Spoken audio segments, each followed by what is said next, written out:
One might almost believe the war is really over. Is it hard being a writer? Well, my first book sold only how many copies? 28. Worldwide. Dear Miss Ashton, my name is Juliet Ashton. I am part of a book club, the Guernsey Literary and Potato Peel Pie Society, founded by Elizabeth McKenna. Our Friday night book club became a refuge to us during the occupation by the Germans. It's so compelling. These people had to actually live with their enemy. Finally, I'll have something serious to write. A real writer. Come to see us. We're expecting you. So happy to make your acquaintance. Mr. Adams, I've yet to meet him. You've conjured him. Hello. Hello. I'd like very much to write about you. The Society.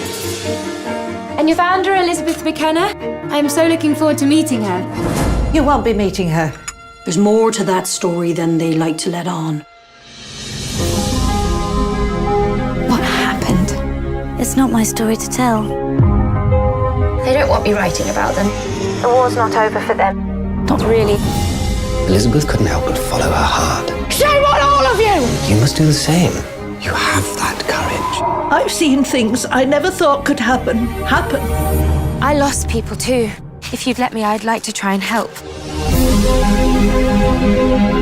You are not what I expected. How did you imagine me, Mr. Adams?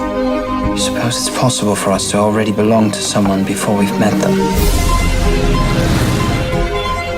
I feel keenly how your life has changed the arc of my own forever. If books do have the power to bring people together, this one may work its magic.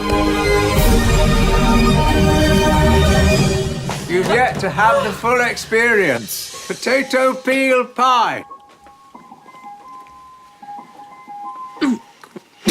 The Guernsey Literary and Potato Peel Pie Society.